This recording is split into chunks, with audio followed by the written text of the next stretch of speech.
Ladies and gentlemen, it is Sunday night, and we all know what that means. It's another Zoom Racing League action, and this time we are at the Grand Prix du Canada here in Montreal on the St. Helens Island, just off of the island of Montreal, my hometown. I am your host, John Ranger, and I'm here with Buffalo Trace. We're switching roles around for tonight. And we're going to have some very special action here in the Division 1. The Circuit Gilles Villeneuve, who was named after the famous Canadian driver who won the inaugural race here in 1978, offers a 4.36 kilometer track with 6 left corners and 8 to the right for a total of 14 turns. We've got 3 DRS zones, or maybe considering it a double DRS zone, which would help create some very fast-paced racing so far. But as we go in and tuning on the drivers who are just coming out of the pits, Buffalo, it's raining. Yeah, it's raining, man. We've seen a lot of weather kind of so far in Canada. Some in quali, some little bit of sprinkles during the race, some threat of rain too, definitely affecting strategy. So we're already on wet tires. So Ranger, look, ton of standing stuff going on right now. We are at the penultimate race of season 6 here in Division 1. Your current championship leader is Hudson Poole. Now, he's got a really healthy lead that's currently looking at somewhere between, I don't know, let's say 60 points, right? If my math's good offhand, and maybe closer to 50. But what's more intriguing going on now is the super tight constructors battle going on in Division 1. Alfa Romeo leads with 355 points. Only 1 point behind is Red Bull with 354. Aston Martin not far behind as well. They're within striking distance of first place. They have 330 points themselves. Something we've seen from all 3 of those teams is they're consistent. They've both gotten their share of podium places, strong finishes, and we'll see if they can continue today. Yeah, it's been quite a season for Alfa Romeo so far in the Division 1, and I'd say across most of the divisions you've had some interesting results too, very good results. I'm talking to you as a Buffalo, not the broadcaster right now, but as the team director of Alfa Romeo. Like, how proud are you of these boys are, and how much are they exceeding the expectations you had set for them in the beginning of the season? Yeah, Aaron and Mark have done an incredible job, and it's kind of, we almost kind of expected this, like, going in. I remember, Mark was a keeper going in, and when Era fell to us at 15, we kind of like we chatted each other. We were kind of both in shock. We were like, boom, that's it, right? Because there were a couple really strong drivers surrounding Era. I think one of them may have been Cam Bourne. We were thinking about taking Cam. Another one may have been Chase Wilson. I think we were looking at him as well. And we decided to take Era, and he's just been incredible. I can't believe he fell down that far. And the D1 guys have been carrying us in combined constructors too. As these guys come around and start to get some times on the board soon. But yeah, they've been incredible. It's been super fun to watch and super fun to broadcast as well, to watch your team do so well at the highest stage. Yeah, most definitely. I think so far, just a quick notice, we're having a couple players who are reserving. It's the return of Luke Locklear, who used to be the Mercedes team principal. And I think he's going to be the first one to pull a lap here. So here he is racing on a Ferrari in replacement of Peter Giordano, who will not be racing the last 2 races of the season. And Locklear is going to be the first driver across the line with a 1:19.8. Cody Lawrence's time puts him P2 currently. Now, these are very preliminary times here, so we're not going to put too much importance on them. But the real question here is, and I don't know if you have some information already in regards to weather. We know quali is a wet situation. Will the race be dry? And that could really play on the drivers' car layout and how they fit their settings on their car and downforce and whatnot. So, do you have an idea if it's still going to be raining during the race?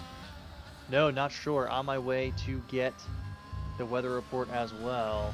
We'll see if we can get some intel from the paddock on what it's going to look like. Well, for the rest of this session as well. Yeah. And then for the race, of course.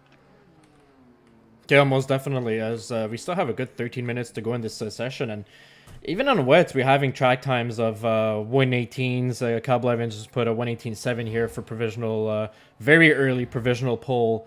So, I mean, you could do a lot of laps around this track in a qualifying setting Even if it's wet, you know, just could easily recharge that battery and feel a little bit extra. Um, and the time, you know, given the fact that it's a very fast-paced track and it's rather short lap times, it could take advantage of this situation. So far, provisional pole is Cody Lawrence with a 1:18.555. Yeah, we're starting to see these times start to tumble down, right? I wonder if either track conditions are improving, or a lot of these guys tend to fuel up for multiple runs, of course, in the wet, Yeah. right? So we'll see these guys put up a few hot laps in a row while kind of managing their battery for 2-3 laps, right? Yeah, most definitely. I think that's, and if they expect that the track evolution to allow them to have more grip and better pace, I think that's what they're going to be doing as we're seeing more and more drivers putting in some laps. Curiously enough, both McLarens are still sitting in the pits, or as I just say that, I believe is that Colin Edwards? No, it looks like it's Alvarez, who is coming out of the pits currently, and so he's going to go out for his first laps a little bit late there in the quali. So hopefully the rain either stays or gets better, because if these guys missed out on an opportunity for track evolution, that'd be a bummer for them.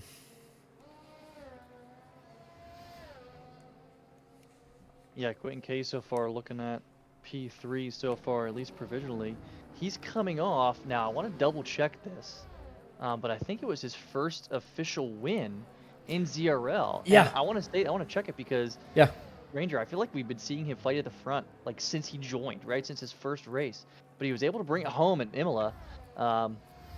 In a really nice race we saw last week, some great action and some incredible parts of the track with some good stuff. So the Williams driver is really he's brought in a boatload of points for them since coming on board. Absolutely, yeah. Last race 2 weeks ago, because last weekend was Super Bowl for us, well, for our American friends.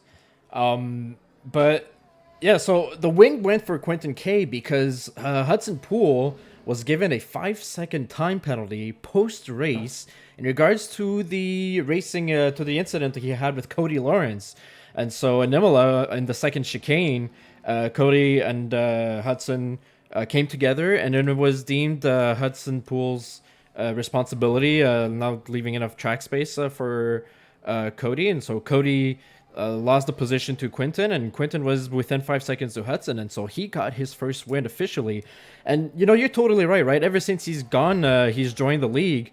Remember that first race he had in Monaco? He was up there in the lead until he got involved in an unfortunate incident, in a racing incident, and that cost him his race eventually. But he was up there all the time, and so Quentin Kane Williams definitely is able to maybe give them a little bit of hope for the rest of the season. You could be pulling in some crucial points, maybe gain a position or two in the overall constructors across the divisions, and that could improve their draft rankings. So, you know, some teams, some drivers, maybe with only 2 races left in the season, think the job is done. It's not the case of Quentin K and Williams. No, it's really not. I'm glad I brought that up because looking at the combined constructors now, right? Williams is like nipping at our heels. Alfa Romeo is currently in P5. Williams is currently in P6. And these are scores after round 9, right? So 2 races ago in Austria, right? And they're behind by 8.5 points, 9.5 points. So this combined constructors battle is still very much alive.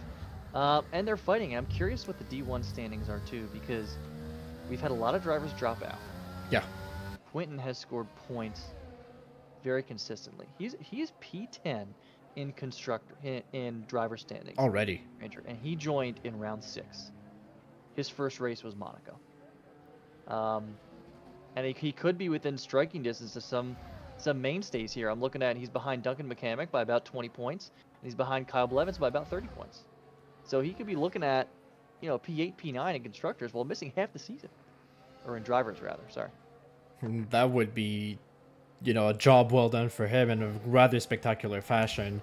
As we're watching Colin Edwards, who is, if I believe, reserving for the McLaren seat and replacement of, correct me if I'm wrong, was it Jason Pelter who was replacing? I kind of don't remember exactly, but anyways, no, Jason Pelter is actually on supposed to be in the Alpine, so it's Nicolas Piché that is replacing him. Right. But yeah, so Colin Edwards is reserving in a McLaren and pulls a 119.3, good for P14. We're halfway through the qualifying. 3 drivers have not put laps so far. And the McLaren driver of Alvarez, which is just now coming out of the pits, crossing a little bit of the white line over there, and Marcel Green and the other Williams, who is now about to set up a lap, and he's going to go P13, just a tenth and a half behind Hudson Poole, he's on his out lap. So the Red Bull boys have not gone on their full pace yet, I believe. And Aaron Altmaier was out for a good 3 laps earlier on and had been having issues completing a lap. And as we're seeing, he's on his out lap, so he's just about going through the hairpin, going through the Casino Straight. If you don't know if we're gonna see it on the right hand side of there should be a beautiful building. There it is on our stream on the right hand side of the building. That is the Casino of Montreal. Great place if ever you're visiting there. Some of people in ZRL have gone in there to visit, and a very entertaining area to be to play some rounds of blackjack and Texas Hold'em. You big gambler, Ranger? You know, if I had more money, I would be, but you know, There you go. it's I'm not gonna gamble too much. I like betting on my hockey games. I know I've got a decent poker face, but yeah, I'm not gonna bet too much money on it because that's gonna hurt. Yeah. About halfway in now. Eric Avalio just set provisional pole by about 0.05 of a second. He's got a 1:18.232. His teammate, however, Marc-Louis Bastien, spun out on his last heater. At least I think it was a heater, but regardless of what it was, it had to be a bailout. I was looking good so far, P1, P6, and the Ferrari's looking good with 2 reserve drivers. Yeah. I don't know if you can call Luke Luckley a reserve, but currently sitting P2, P4. They look good. Yeah, it's an interesting turn of events, right? Because it was maybe 2 weeks ago that Luke Locklear gave his team principal position up to General Rivas.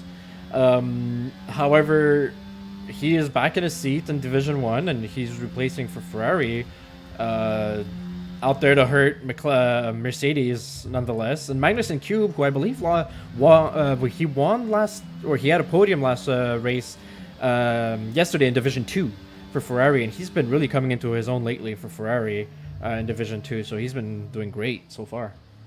Yeah, I think he actually initially came away with the win, right? And then maybe lights as a penalty that could come back, or I think it's something like that. But anyway, yeah, you're right. Podium finish, finished very strong. Magnussen Cube showed incredible pace. I wouldn't be surprised if he ends up in D1 next season. Yeah, most definitely. I think it's one of those drivers that we knew he was going to be strong in Division 2. And he's really coming into his own, and he's one of the drivers who's progressed a lot lately. And of course, why wouldn't he be in Division 1? And Division 1's only going to get more and more difficult to get into, but also to stay into. And speaking of staying in Division 1, I want to have your opinion on this. What do you think of Duncan McCamick, who's been in Division 1 since the very start of the season so far, of the very start of the league, I should say, actually, in Zoom Racing League. And there's a bit of whispers going around that maybe we won't see him in Division 1 officially. We'll see which drivers keep racing next season. We always have a little bit of a turnaround of drivers in the league, and so are we going to see Duncan in Division 2, you think? That's a good question. You know, I think he does have the pace to still stay, but here's the thing: is he's team principal of Red Bull, right? And they're at least supposed to be kind of top team on the grid. So I wouldn't be surprised. It depends, right? It could be a pride thing, right? If he wants to race in D1, he's going to race in D1. And he is a guy that certainly drafts teammate fit over raw pace, right? We've seen that before. But wouldn't it be savvy if somehow he gets sorted into Division 2 and is kind of a ringer for his own team? Because I think Duncan McCamick in a Division 2 seat could wreak havoc. It all depends on if he wants to race on Saturdays. Yeah. But Ranger, real quick, I did get an updated weather report from the paddock. Quality's going to be fully wet, so we won't really see a dry patch. So I think these times, as this track evolves, they'll get a little bit better, but nothing dry here. Most likely 100% dry race. About 10% chance of rain with some rain clouds there, but in Codemasters language, that's dry. Yeah, interestingly enough, that means these drivers are most definitely using their dry setup in the wet situation. There's a little under 3 minutes and a half to go in the qualifying. We're seeing Duncan McCamick, who we were speaking about earlier, going into the pits. Currently in provisional P1, Nicolas Pichet in the Alpine with a 117.9. He's the only driver to go under the 118s. We expect other drivers to do so. Marc-Olivier Bastien, another French Canadian in his hometown Grand Prix, currently sitting P2 with a 118.9, and just a little under 600ths behind him is Luke Locklear in P3, and Eric Cavallo in 118.2. So you have two Alfa Romeos in the top five, currently sitting P2 and P4 in the quali, and so now we're going to be seeing drivers coming out of the pits probably for their last lap or two. There's about 2 minutes 40 seconds to go, and that should be good for an out lap and a fast lap, and then we'll be going to the official race. Yeah, they'll try to get the most evolved track. I'm kind of looking down the order to who I think can set a pretty good time here. One driver to keep an eye on is Kenny LaFleur, who just joined late. He's reserving in the Mercedes, so he currently doesn't have a time set. I wonder if he's going to try to get out soon to set something, or is he just going to kind of take P20 and deal with it? He just joined, yeah, so he should be getting out there as quick as possible. I'm kind of surprised to see both Aston Martins actually a little bit further down. They're more P10, P12, kind of near the midfield now. Their strength has always been the race, right? No matter what happens, I feel like we always see that dark green in the top six, both of them. Yeah. But a little bit odd to see them both P10 and P12. I'm sure their dry pace would be significantly better. Yeah, we were looking. I was looking over Aaron Allmeyer earlier while we were discussing, and he was struggling just putting a lap together in the wets, and so I don't know if it's something in regards to the setup or just racecraft at that moment. And he looks like he's on I can't tell if his battery. No, he's charging his battery currently, so I don't know if he's gonna have the battery power to actually do another full lap here. Looks like he's turned it completely off now and is trying to recharge as much as possible. So not an easy qualifying so far for an Altmaier, as you say. Quali for the dark green cars are not the best moments, and we're seeing a little bit of a pack of cars, right? Just going around the hairpin of turn 10, going down the Casino Straight, and there's going to be a couple cars who might be running into each other's dirty air a little bit. Aaron Allmeyer is just coming up in the back of, that is the Williams. Is that Quinton, I believe? Quinton, no, that should be Marcel. That Marcel Green, yeah. Yeah, that is Marcel Green there. And then there's a Red Bull in front of him, and in front of him had the AlphaTauri of... Ooh, Marcel almost lost it into the Wall of Champions. Oh, there is somebody out in the Wall of Champions. It's combined YouTuber who's completely lost it in the chicane. And that is it for the Division 2 driver reserving in the Haas seat. Oh, we've seen a Haas driver get pummeled into that wall before, and that Wall of Champions has claimed its first victim in Division 1, this time during quali on combined YouTuber. Yeah, that was rough. There was a bunch of cars coming in there. They had to be careful to avoid traffic. There's another yellow. I think that's Quentin K in Sector 1. Looks like he's retired from the session, but I'm trying to hop on with somebody and see if he crashed or he just pulled off to retire. His car's now disappeared. Yeah. But Quentin K, we know better than P8. So we were just speaking about how Quentin K could have been up there in the time so far. And so Nicolas Pichet still stands in provisional P1 currently with a 117.937. Luke Locklear, who is currently on his fast lap, he's 4 thousandths behind the Pichet. Cody Lawrence and Marc-Olivier Bastien have set their times, 117.9, 118.1. Marc-Olivier Bastien just got bumped from P4 to P5 by Cam Bourne in the Alpine with a 118.1. A great lap for Cam there in the Alpine. So he's going to be proud of that one. He's going to be starting at most P4 unless he's getting bumped down by some other drivers. Let's see who else is coming across. I think that is Eric Cavallo who's about to cross the line. There's the Williams sideways on the road. I think that is Marcel Green indeed, who's completely lost it right after the start-finish line. Eric Cavallo does not improve his time enough. He is now P7.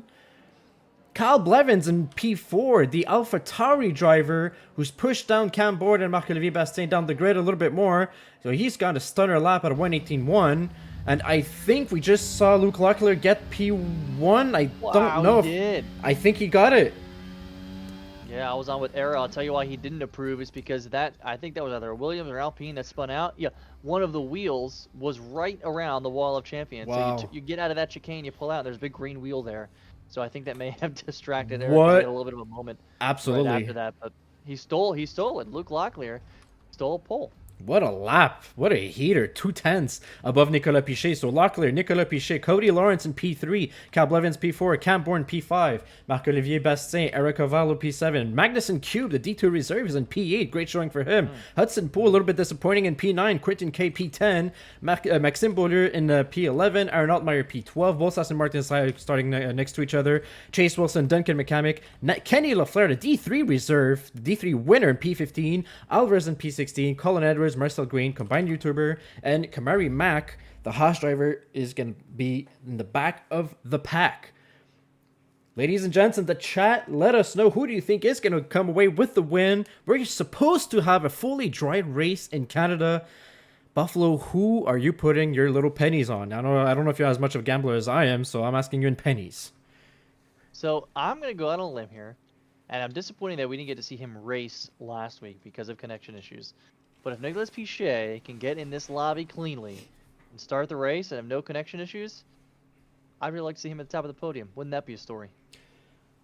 Man, yeah, I think you're like literally stealing the words out of my mouth. And I mean, for a hometown boy, for like Nick Pichet, I think the French air over here makes us a little bit faster. And so I think I wouldn't be surprised, especially that he's driving maybe with a little bit of a chip on his shoulder, considering last weekend's or 2 weeks ago situation. Race is about to be gone. The lights are red. All 5 reds are on. And they are out. The Canadian Grand Prix is underway, and it's a great start off for Luke Locklear, who's going to be starting out in P1. Cody Lawrence has a better start of Nicolas Pichet, gets P2 immediately, and there's some side-by-side action. Somebody's gone around. It looks like it's Quentin K. Locklear still's got the lead. Behind him, it's Cody Lawrence, Nicolas Pichet in P3, Marc-Olivier Bastien in P4. Cal Blevins is following him closely, and there's going to be some side-by-side action down in turn 4. And it looks like it was clean all the way around. Magnuson Cube and Quentin K are now P20 and P19 respectively. So they had an incident in the rear. And so far, we've got already the train settled here. And these guys had an interesting race. But man, that turn 1 incident. And we're seeing Magnuson Cube lagging behind. And I think he's got damage on him. Is he missing a part of his wing potentially? Yeah, it looks like he might. Let's check the broadcast view real quick and see if we can see. Here he is coming down. No, it doesn't look like he has wing damage. At least that's notable visually. But he is certainly losing pace to P19 of Quentin K, who also got caught in an incident. Big winners so far. Chase Wilson and the AlphaTauri up 5 spots. And when you know it, the Aston Martins are up a couple. Aaron Altmaier up 3. Maxime Beaulieu up 1.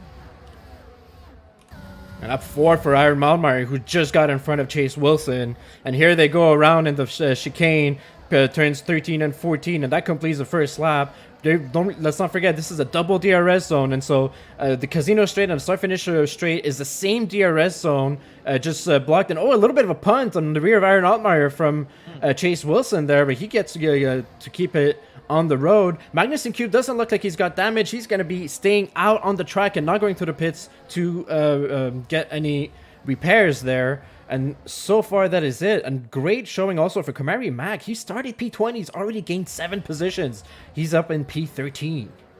Yeah, he weaved his way through the chaos unscathed. Looks great. He's up a ton of positions already.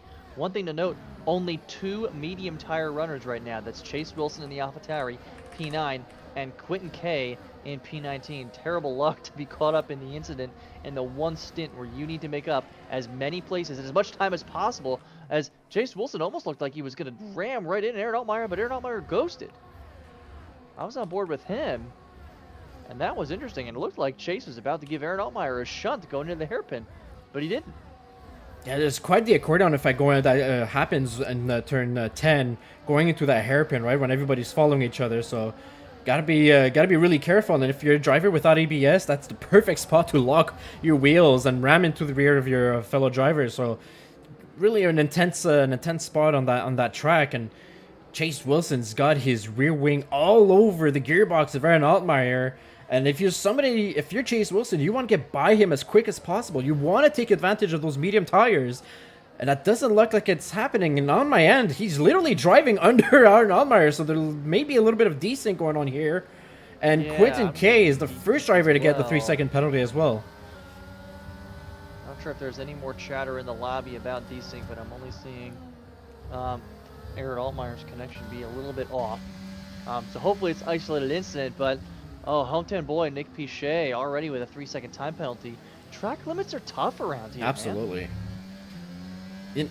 It's a very fast-paced track, right? And those chicanes, you really get thrown into those chicanes, especially the very last ones, turns 13 and 14. We're about to see Nick Pichet go through. It's a hair. You want to get the fastest line as possible. He may have, and that corner, he may have had another warning on the inside corner on turns 13 as well. So you want to be really careful about how you go through. And already we're seeing drivers using a lot of their battery.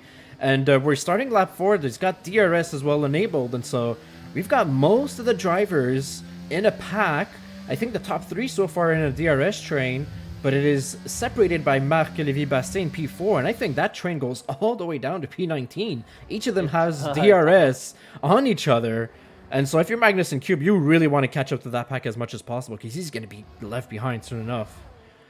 Yeah, it's going to be tough. Yeah, he definitely... Let's check his battery real quick. I'm curious what it is. Hop on Max Cube. Oh, he got about half of it, which you're right, kind of going down the list. That's actually kind of par for the course, right? Just having half their battery left. So Luke Luckman in the lead, followed by Cody Lawrence. Now, I feel like we've seen this battle before. A race-long fight to the finish for P1 between Luke and Cody. And these guys have had some just unreal clashes in the past. We could be in store for another one tonight. Yeah, and it's something special so far, seeing an Alpine in the mix of in the top 3 currently. Nick Pichet, who's really holding his own very well. He's staying within DRS. He's being responsible in regards to his battery usage. And another thing is, this track is, fast-paced, but also because of the way the corners are made, you have a low downforce setup for your car, most probably, and you're constantly driving on the limits of that car. I've seen a lot of people spinning, and once the tire starts getting used up, you don't really necessarily like to have those tires used up to 60-70% because the car becomes almost undrivable. And so who knows if an incident could really jumble up the order over here at some point during the race. Yeah, a couple battles here going on towards the tail end of the field. I'm on with Kenny LaFleur, whose gap to Marcel Green was as low as 0.2 just a moment ago coming out of Sector 1. So yeah, this DRS train is making it a little bit difficult for people to pass, but he's got about 60% battery to Marcel's 27%. So perhaps Kenny tries to make a move here in the double DRS zone. Well, and from the inside view on Kenny, he didn't have the greatest line in the hairpin turn there. It sounded like he blocked up his tires a little bit. And like you're saying, this is where the setup differences are going to be exposed on these drivers' cars. He's trying to catch up to Marcel, and he's doing so only because he's got a great corner in that chicane there. Marcel got a little bit flat, and he's going to go into turn 1. He's going side by side next to Marcel. Kenny LaFleur going in, and he takes P14 from Marcel Green, and that is up a position, and he's going to be looking at Kamari Mack in the P13. The Haas driver who's gained 7 positions right off the beginning of the race, but didn't gain anything since. Yeah, he's got a great start and he's made it stick so far. He's in P13. Just a heads up for you, my game has crashed, so I will have to be audio only for a bit. One thing I did see before Codemasters kicked me offline was Marc-Olivier Bastien losing P4 to Cal, and he had been losing pace for a little while. And his battery was empty. So last time I saw, Cal made that pass stick, and he's currently in P4.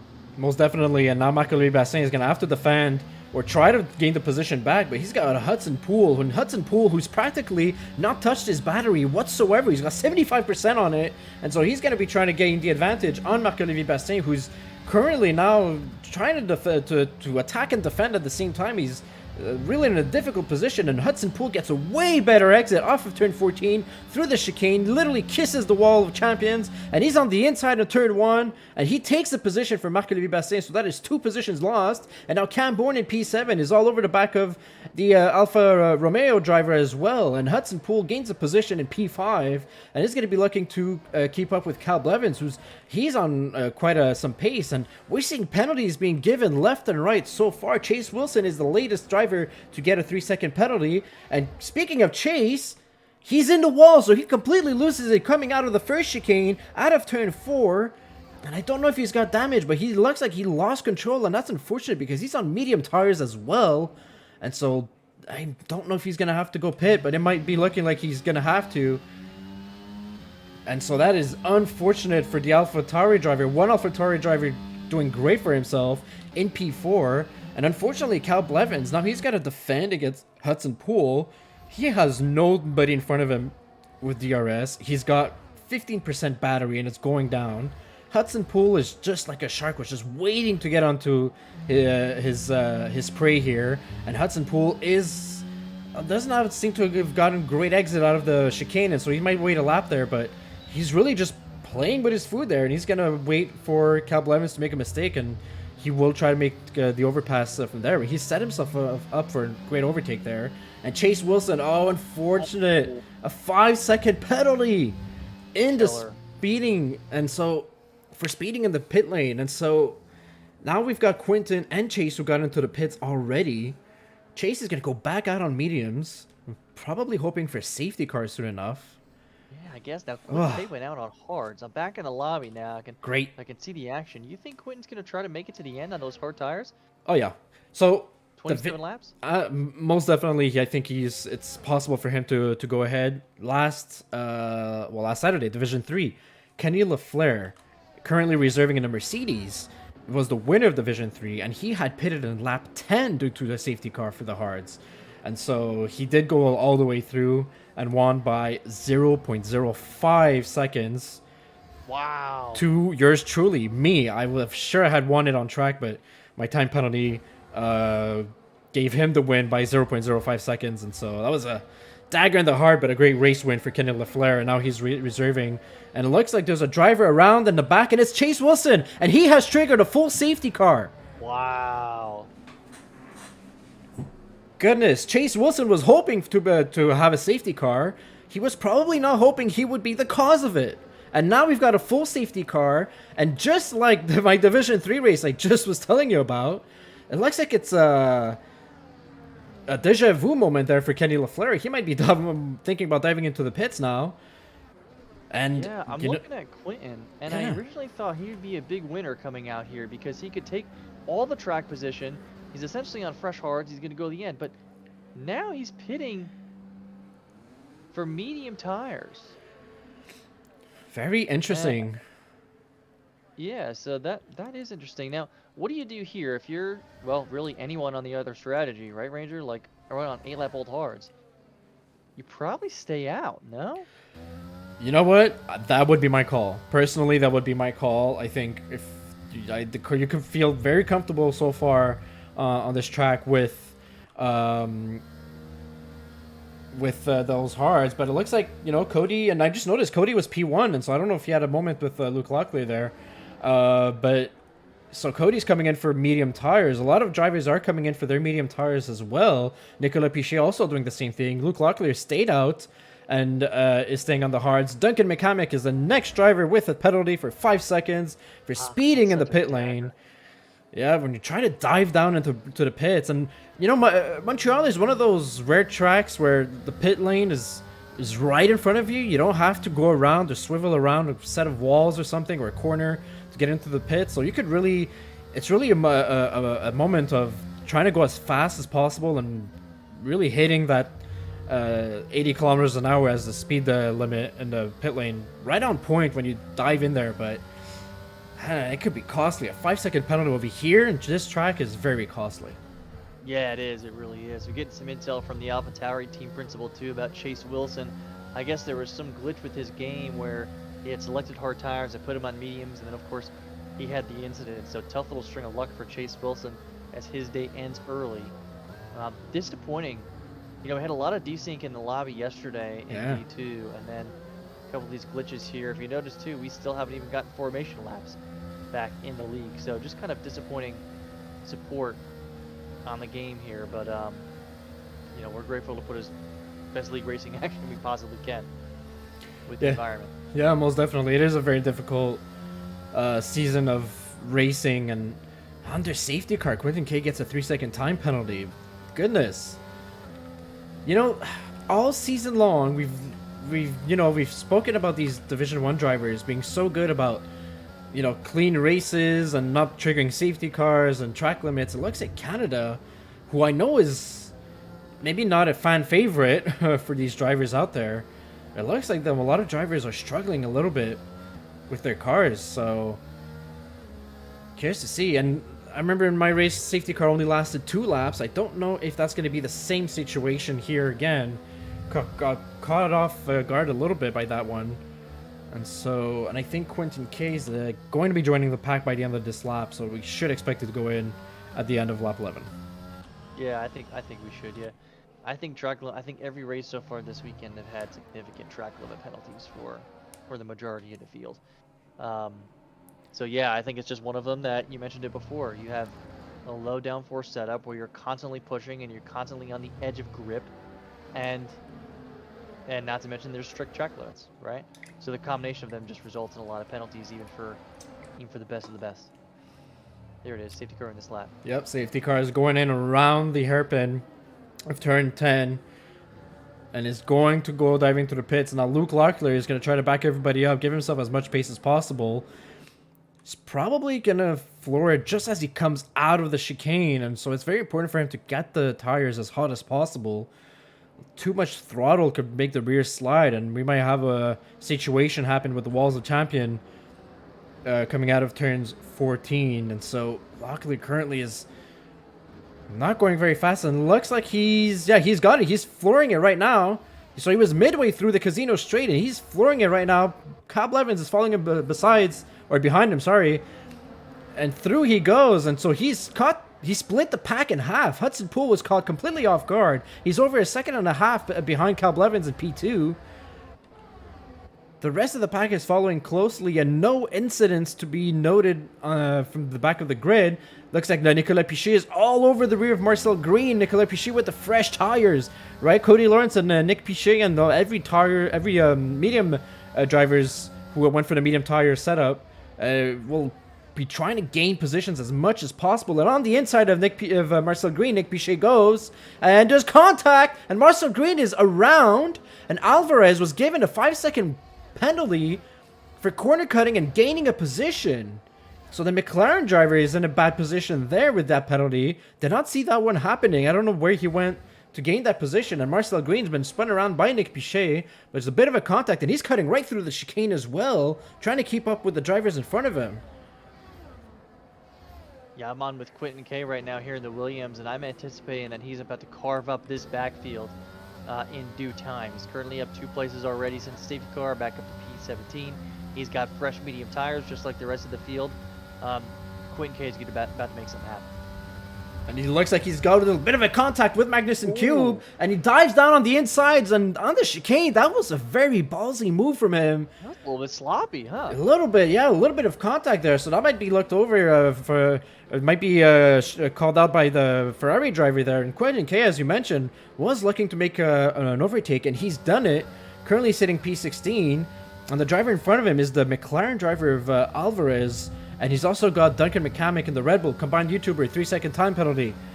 Once again, so we're only on lap 13. There's so many penalties being given out to drivers currently.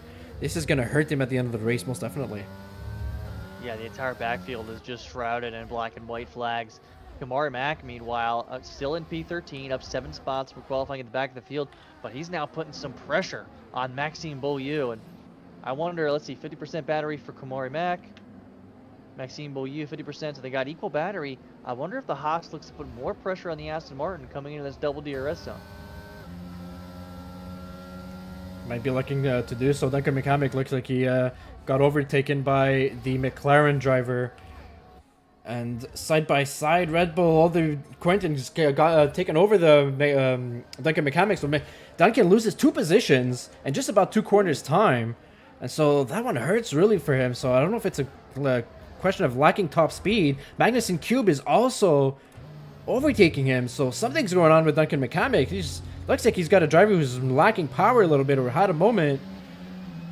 And so that's 3 positions in 2 corners between turns 11, 12, and 14 basically. And Alvarez with another penalty.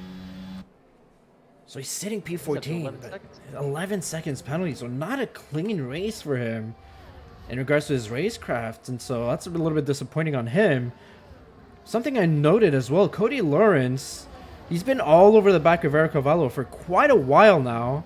Still has not had the opportunity to make a move. Or as I say that, he's got the inside line out of turn 10, and it's going to be a drag race with him and Era. Will he be able to take advantage of that? Looks like Era's got a little bit more of top speed, or been using more of a battery. Cody's trying to be very careful with his ERS deployment there.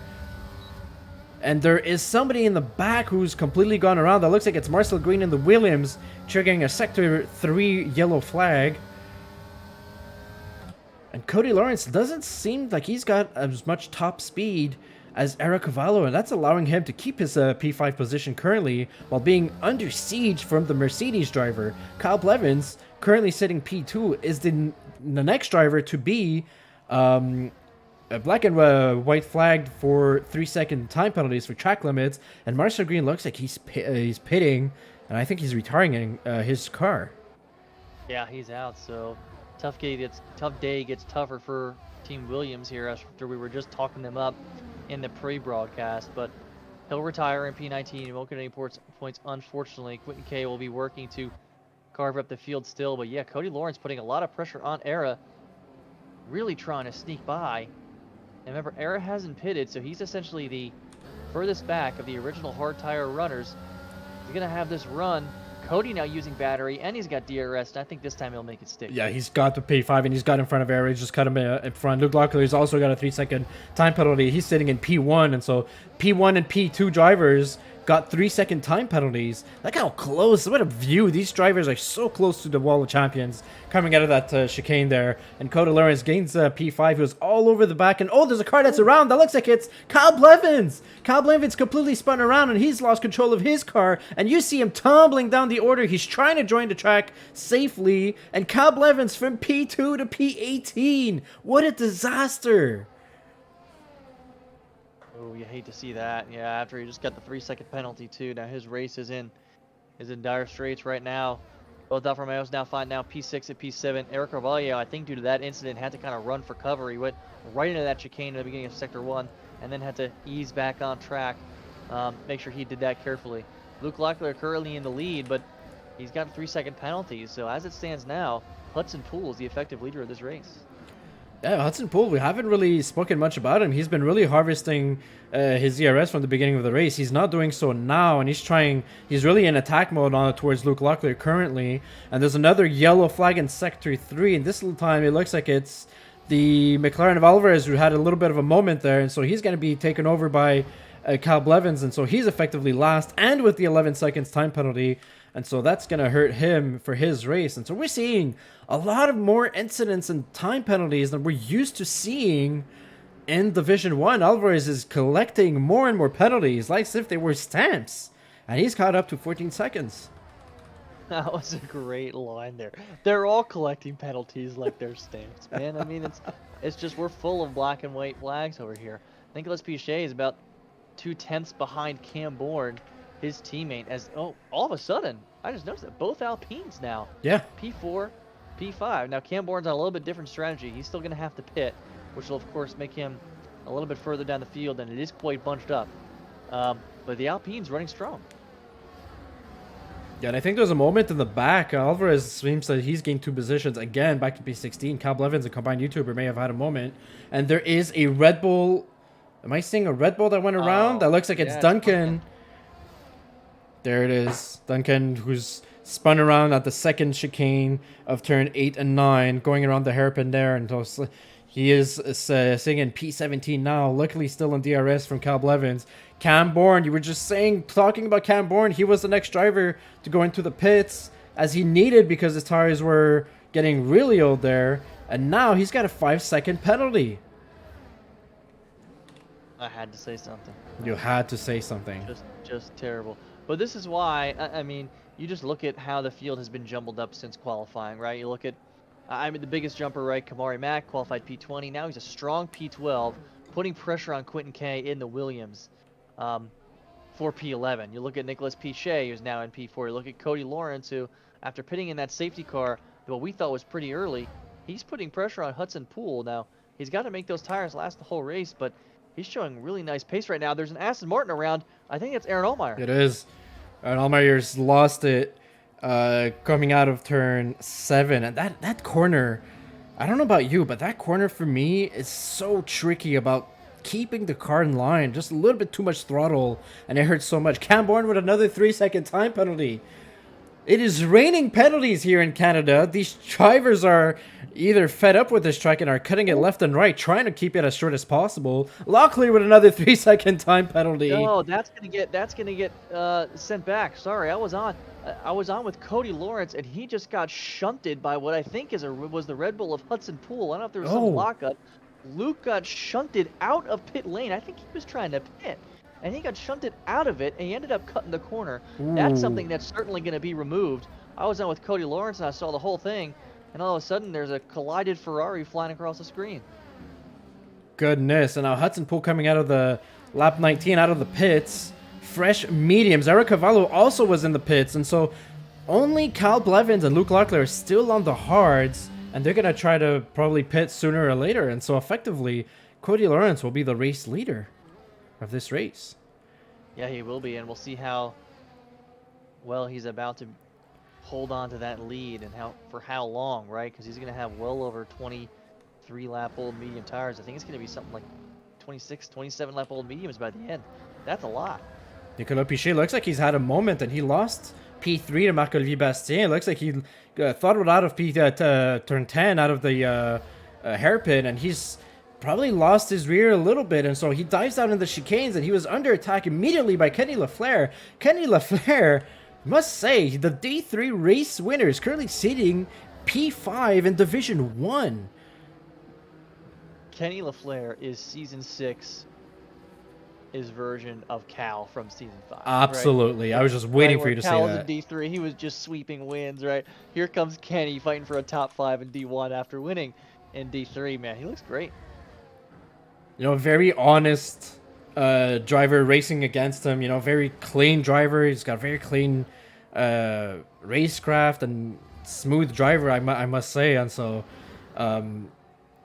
you know, really good for him to be able to go into Division 1 and not let that pressure, you know, get to him. And on top of that, he's literally reliving his race of Division 3 with a safety car just before lap 10. And so he gets to pit.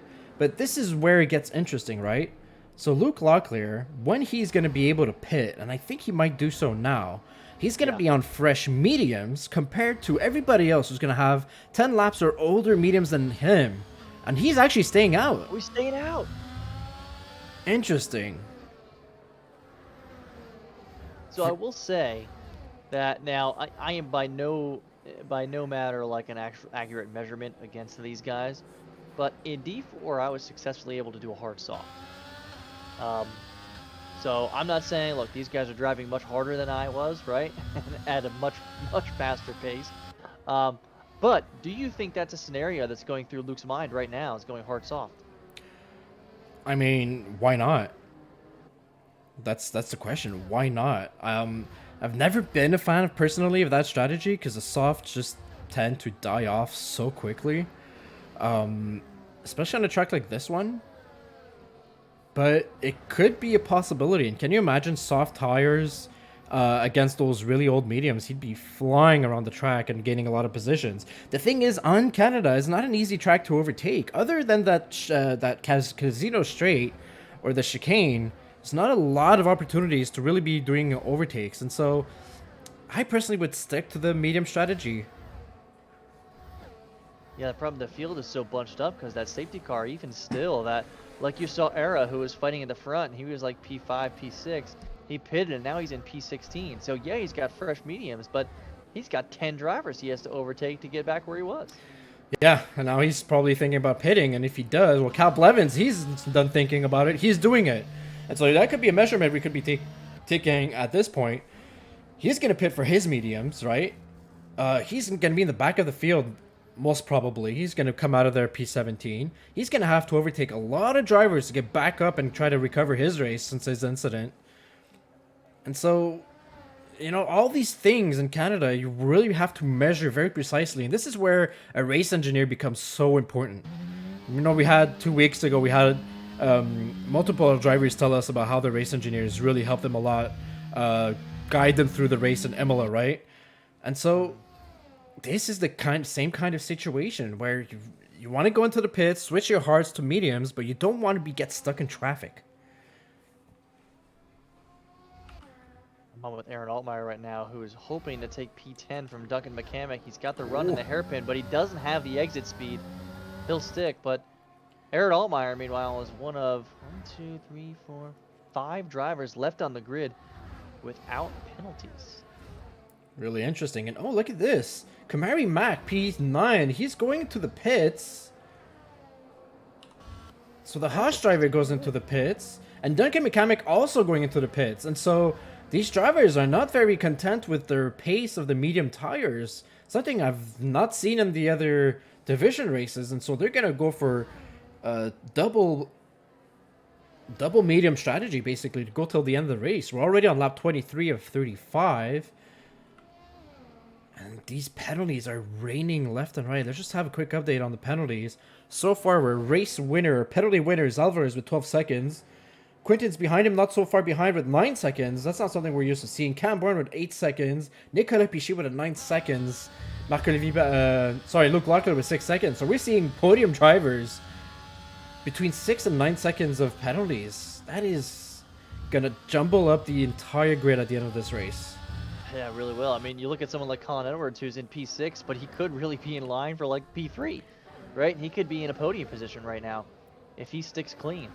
So this is another race where, and Colin might be making a move on Kenny LaFleur here. Yes, he is.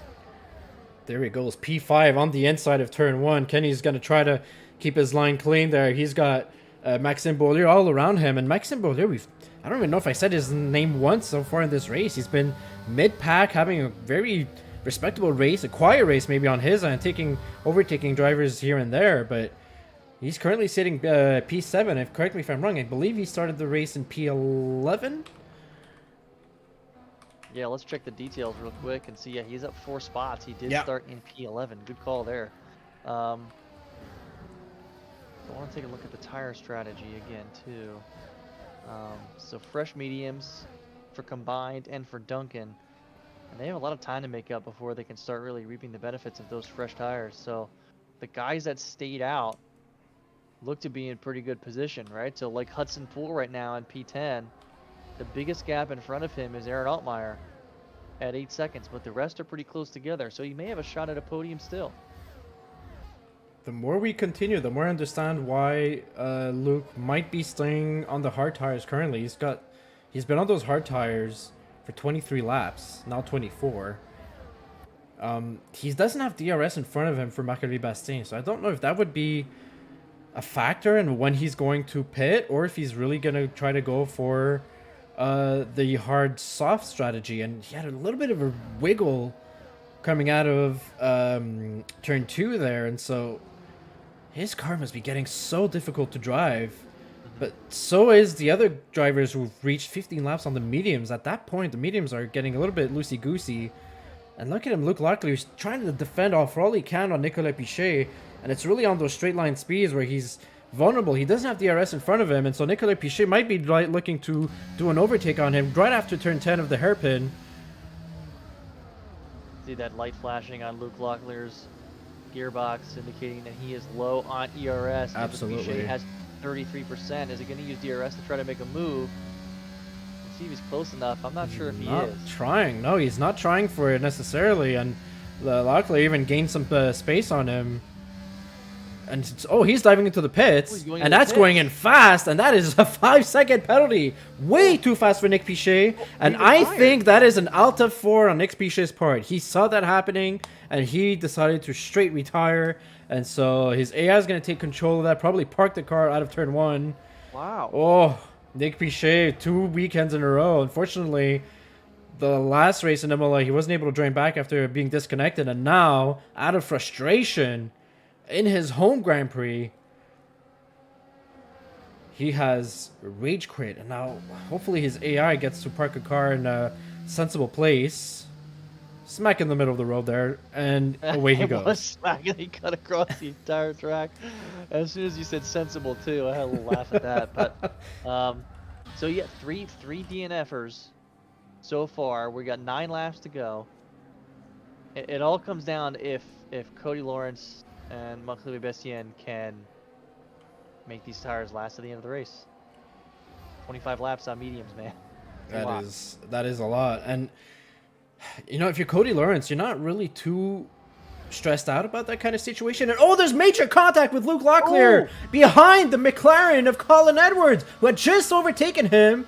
And Locklear was going for the pits finally, and he's completely broken his wing on the McLaren. Colin Edwards I don't know if he's got damage. Looks like he's completely lost it into the chicane there. Oh, that's something that is gonna be looked at. Locklear He does have some damage. Oh, he's missing part of his wing. He's missing some of the end plate. Yeah, he'll have to go. He'll be super slow in this lap, just trying to limp across to the pits. And what an unfortunate end to Colin Edwards' night. And Edwards was having such a good race for McLaren. It was not been their season so far, right, this year. And Colin Edwards, with the penalties, you mentioned it earlier, and now you're jinxing everybody left and right, Buffalo, by the way. He was possibly looking at a podium position because of all the penalties from positions 2 and 4. Look at him. Oh, he's cutting through the chicane now, probably trying to keep it safe because he can't really turn much with the wing missing. Oh my goodness. And Hudson Poole is now P6, and he's got fresher tires, so I don't know if he's going to be able to catch up to the pack in front of him. That is not how you want this race to go. Oh, that's so unfortunate. Before the incident happened... Sorry, go ahead, Buffalo. Let's take a snapshot here of where we're at. We got 7 laps to go, right? Yeah. If Cody Lawrence, if they make this stick, right? Let's say the medium tires last. You're looking at a podium of Cody Lawrence, Marc-Louis Bastien, and Kenny LaFleur. Now, if more podiums come up and that gap decreases, you're looking at the possibility of 2 reserve drivers in Kenny LaFleur and Magnussen Cube contending for a podium here in D1. That would be a spectacular race for Division 1. And just before the incident happened, right, I was just saying Cody Lawrence doesn't have to worry too much about his tires. He could really just adjust his pace, harvest his ERS, you know, take care of those tires and just bring it home. Marc-Louis Bastien, even if he does overtake him on track, he's got to get past him by 3 seconds, and he's already 4.3 seconds behind. It's not the same kind of, not the ideal situation for our other podium sitters currently. And so Cody Lawrence is in a great position to take this win, and so many penalties being given left and right once again. Duncan McCormick is the latest one with 3 seconds. So far, Cody Lawrence, Magnussen Cube, and Aaron Altmaier, the only 3 drivers without penalties, and we're in Division 1. We're in Division 1, and it's to the point now, Ranger, where I can barely even do the math to figure out who's going to please who, because you got 8 seconds and 12 and 9. It's not like everybody with 3. A bunch of drivers have multiple. So we're going to have to pay close attention at the checkered flag to see where everyone's actually going to end up. Yeah, most definitely. Very, very...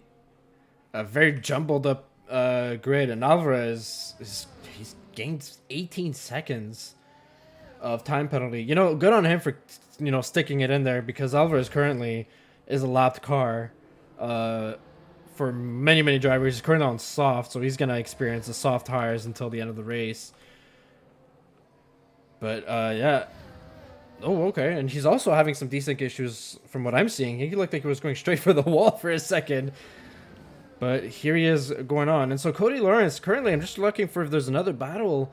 I think Maxime Beaulieu is following closely Kenny LaFleur. And Kenny LaFleur's done a great work of harvesting his ERS to defend himself against Maxime Beaulieu. And he's only got to do this for another 5 laps, which is very doable. Yeah, now it's looking doable, right? So I'm really curious as to what those tires are on, right? I think it was... I forget what race I was watching, Ranger. It was a couple weeks ago. I think it was Silverstone, maybe D2, where it was Colin Edwards, and he was trying to make it to the end, and he was in puncture territory, and on the last lap in Silverstone, he lost the win. I'm crossing my fingers that something like that doesn't really happen here in the front with these guys, but I said it, so now I'm worried I'm cursing everybody. Having spoken to Kenny LaFleur in a similar situation after the Division 3 race, I believe the medium tire should be close to around 70%-ish towards the end of the race, all depending on, tire pressures and how the other drivers set up their cars. But the medium runners on 25 lap old tires should be around that kind of area, which is technically still puncture territory. Maybe not as dangerous as 80 or 90%. Obviously, there's a sector 2 flag.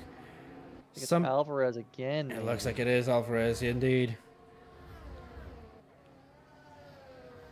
But I really respect this from a reserve driver, right? Because him finishing out this race is going to get McLaren points. First of all, he's not a McLaren driver, right? And so he's coming in here, saying here reserve, and he's finishing out trying to get as many points as he can for the team that he's driving for. I really respect that. That's good on him. Yeah, most definitely. As a reserve driver, you can never judge a reserve driver too harshly. You don't know if he's actually practiced all week for Canada, as we've seen other drivers do, and as I'm saying this, I believe I'm just seeing Cam Bourne, who's been overtaken or has overtaken Aaron Altmaier there. So, so I was saying is, reserve drivers, just maybe he was called in last minute and, hey, want to race for McLaren? Here you go. Here's their setup. We're racing Canada. Have fun. That could be it. And so Alvarez is doing what he's got to do, trying his best out there, giving what he's got. And, this is experience he's gaining for when I don't believe he's in an actual division currently. So when he gets slotted next season in the division, he'll have this race under his belt more extra than other reserve drivers. Yeah. There's a couple battles going on here as Cal just dive bombs and almost just 2 overtakes at once, but he overcommits and he flies through the end of the hairpin. So Cal was fighting for P11, does a dive bomb, locks up, ends up losing a bunch of positions there. That was a 3-way fight for P11 with Kamari Mack and Luke Locklear. Another fight going on a little bit is the fight for P9 and 10 with Cam Bourne and Aaron Altmaier. That's what you had alluded to before, but I got on board at the right time there, Ranger. Most definitely. And Kamari Mack just took the P11 from Luke Locklear coming out of the chicane as well. So great overtake from the reserve Haas driver at the same time. And you were saying battle for P8, 9, and 10, right? Yeah, battle for P8, 9, and 10. Yeah, they're all separated by about 2 seconds flat, right? Quentin K on 13 lap old hards is trying to fight off Cam Bourne and extend that gap. But a little bit of the train's kind of gone away here. A lot of those gaps are now above 1 second. So Cal is the only one in DRS range, and he is encroaching on a vulnerable Luke Locklear here in P12. Yeah, most definitely. And currently, we're seeing Locklear being completely vulnerable. Cal is going to try to be a little bit more conservative around the hairpin this time. And Locklear had a little bit of a spin on his tires, and that may be giving the opportunity for Cal to gain DRS. He's not using his battery on him currently. Maybe he's going to try to go for the last lap heroics here. It's going to be important for them to keep it clean until the end of the race, given the incidents they've had. We're on lap 33 of 35 currently. Cody Lawrence is set to be winning this race quite comfortably, as he's the only driver on the grid without a track penalty. Marc-Olivier Bastien is sitting in P2 and Kenny Lafleur in P3 as he's defending from Maxime Beaulieu, who's actually dropped out of DRS zone.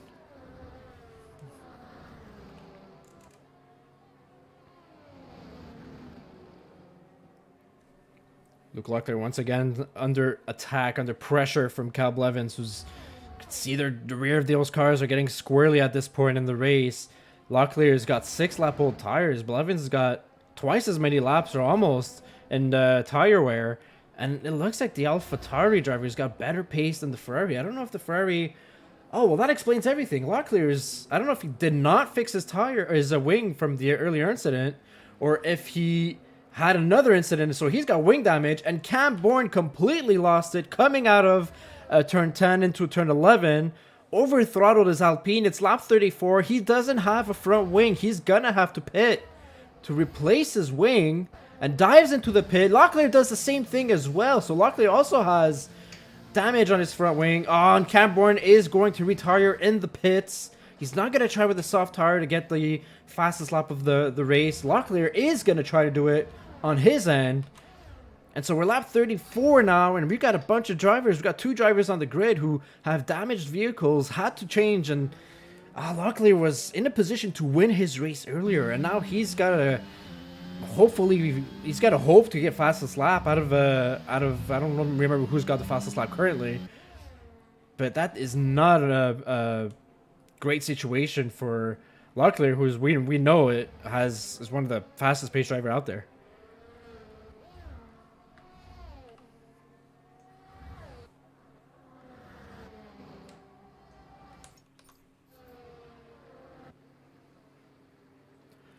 Alvarez with another 3-second time penalty. We are on the final lap, lap 35. Cody Lawrence almost 6 seconds ahead of Marc-Olivier Bastien and P2 in the Alfa Romeo. Behind him it is Kenny Lafleur, the Division 3 reserve driver, winning in Division 3 in the Aston Martin.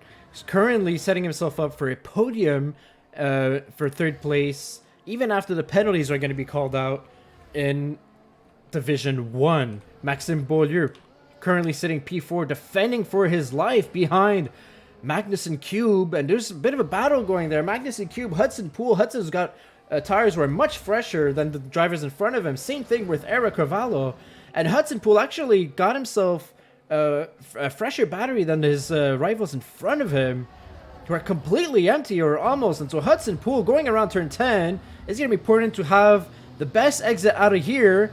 Cody Lawrence is approaching the chicane currently. We're going to keep eyes on Hudson Poole. Cody Lawrence is on the chicane. Hudson Poole is going to do the overtake. Last minute overtake heroics on Magnussen Cube. Is he going to do it also on Maxime Beaulieu for P4? He's going to make it happen. Cody Lawrence is your race winner in Canadian Grand Prix. Hudson Poole, he's got the last 2 positions out of Maxime Beaulieu and Magnussen Cube. He's got P4. Marc-Olivier Bastien comes in.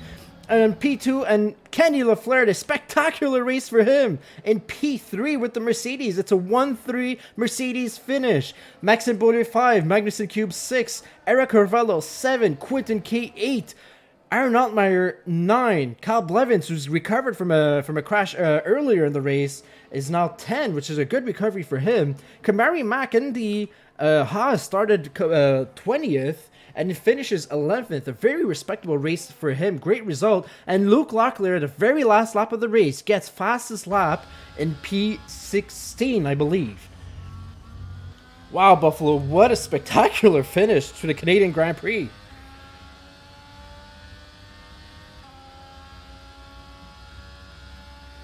And it seems I may have lost, did I lose my partner?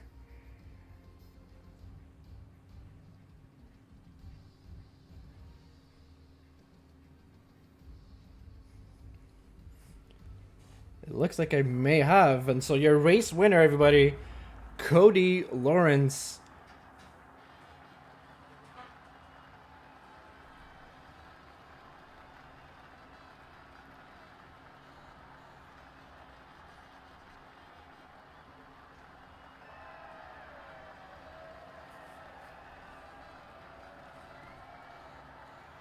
What a spectacular race we've had. And the end of the race, especially from a driver like Hudson Poole.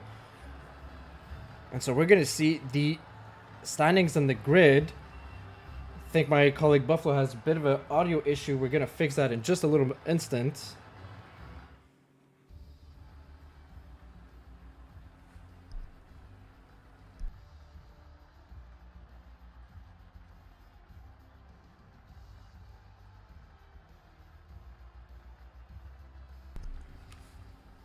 And with all the penalties, here is your final. So here was your top 10. Going down from the top 10, Kamari Mack P11, Colin Edwards P12, Duncan McCamican P13, combined YouTuber reserve driver, the other reserve driver for Haas P14, Locklear P15. Quite an unfortunate race for the driver who started in pole. Calvarez P16, and then the rest of the drivers, Cambor, Nick Piché, Marcel Green, and Chase Wilson, are DNF drivers. And so we're going to set ourselves up for interviews. Buffalo Trace, I hear your beautiful your voice. There we go. Welcome back. I'm sure you were shouting at the mic, and you probably shouted so hard that you broke it. Dude, I think I've been gone for like 7 laps. I don't know if my audio levels are still good, because I remember chatting, and then you started saying something, and I was like, wait, I was about to say the same thing. So I think I've been gone for a little while. Sorry about that, guys. All is good in the hood. We were going to set ourselves up for our interview. I don't know if you want to take care of bringing the drivers into the broadcast booth. And so, all right, so we already have our P2 finisher in our waiting room, Marc-Olivier Bastien. And while the drivers get into the waiting room for us for our usual interviews, I mean, Buffalo, I'm sure, unfortunately, with the mic issues, we're saying some really good things. What were your words on those final moments in that race?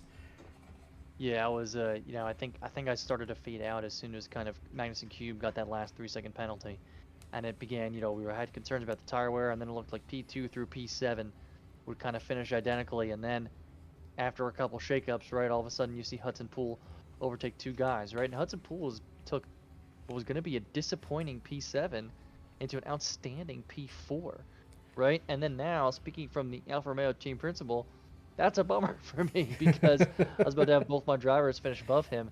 But man, that was some incredible racing at the end there.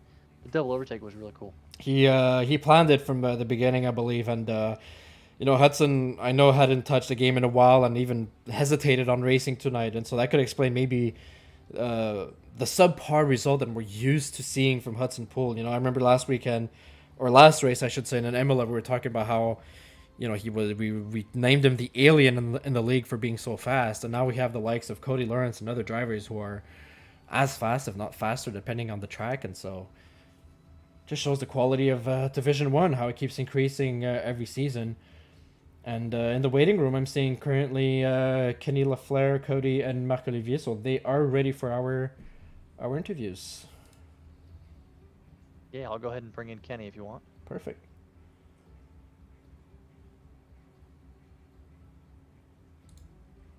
Kenny, Oui. welcome to the broadcast. This time, it's not a win in Division 3, and it's not a win against me in Division 3, but it's a P3 finish in Division 1.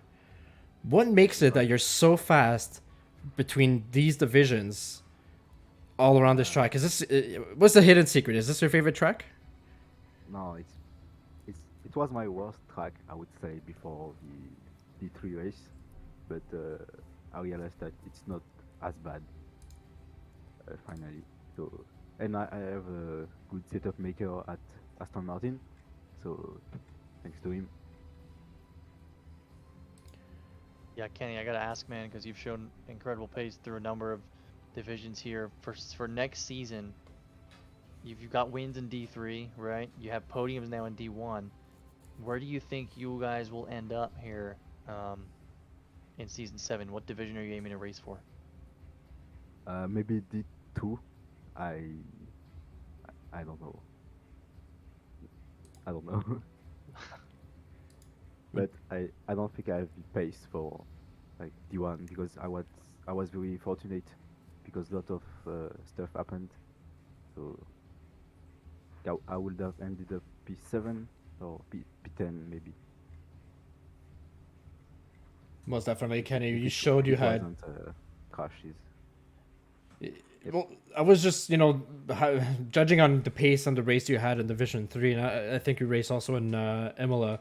I was telling Buffalo during the broadcast how I noticed you looked like a very clean driver and you knew what you were doing on a track. And so, yeah, definitely D2 pace, but a strong D2 pace you're able to show. Are you going to make another statement race like that in Jeddah for the final race of the season? I have already, I think, all right setup for Jeddah. Or Aaron will give us something good also.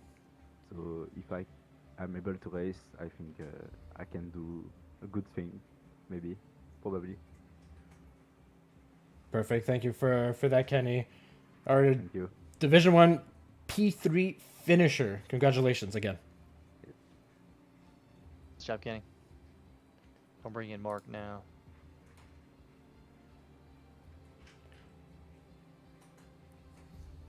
Marc-Olivier Bastien, it is a P2 finish in your home Grand Prix. How does it feel tonight?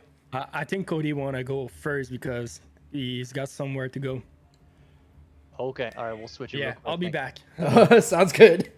We're going to reboot that interview afterwards.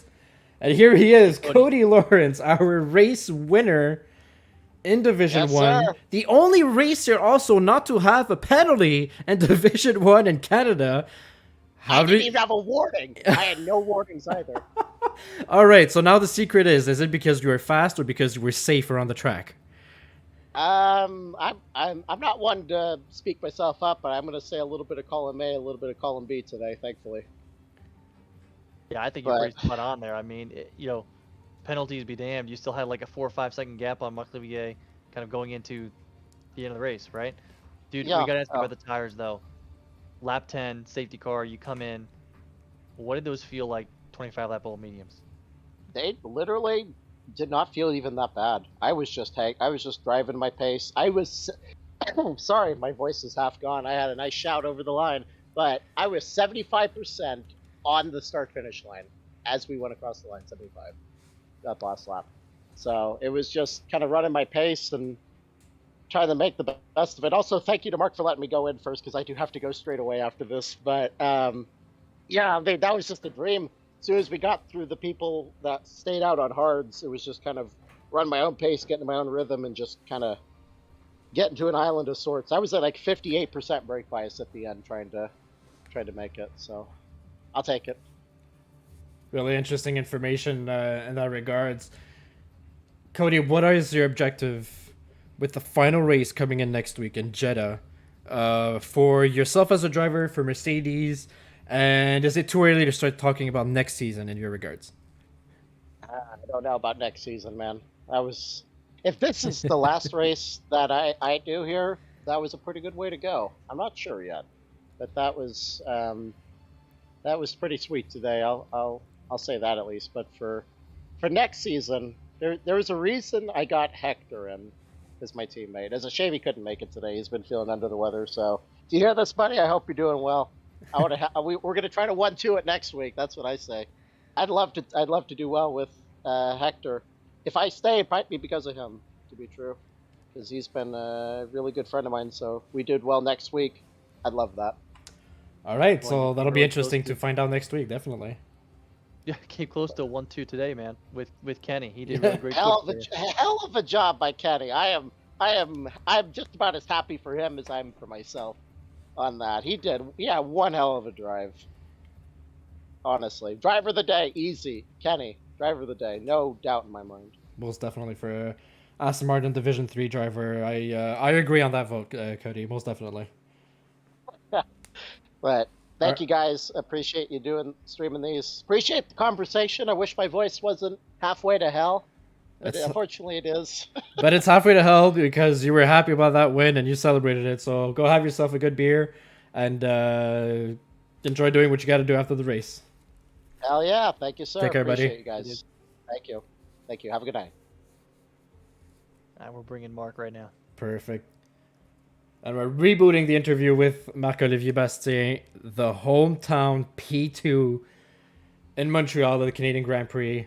How did that one feel? Yeah, like Sami Zayn said this weekend, t'es chez moi.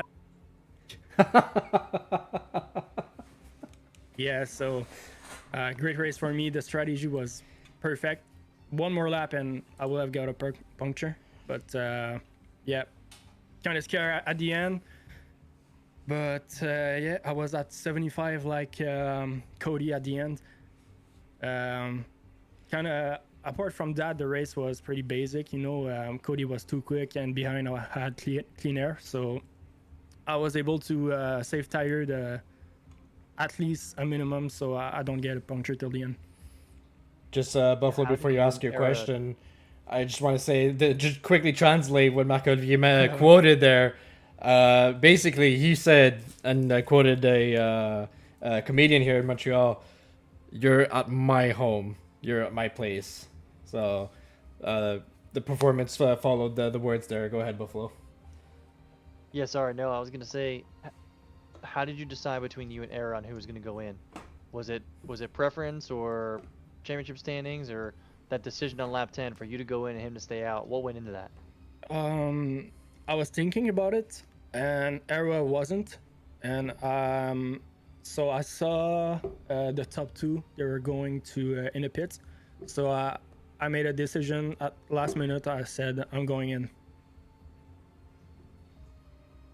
Yeah, we were surprised on the broadcast too when that started happening. it's a and long then pretty stint. much the whole field followed suit. Yeah. When I saw everybody behind me, I was like, okay, I'm not stupid. Yeah. And it's a very similar situation that we've seen in another race during the week in regards to an early pit stop following a safety car situation. Marc-Olivier, the last race of the season is tomorrow in Jeddah. Do you have any specific objectives to finish the race? I know that you and Buffalo probably going to talk about it this week, given that he's your team principal for Alfa Romeo. Is it drive the car to hell and get the best finish possible? Is it what's going on for next week? We need to play it smart, me and Era. I think we're P1 in the championship with Alfa Romeo. So our mentality right now is we have the two of us has to make more points than Hudson, and then Duncan will be last like usual. So so that's our mentality right now. But so today I beat Hudson, and Era wasn't far behind, so this is really good result for us. I think we're gonna get a lot of points from Red Bull today. We'll do the math and we'll think about it for next week. Most definitely. You know, with the last race of the season, we don't have everything that is concluded just yet.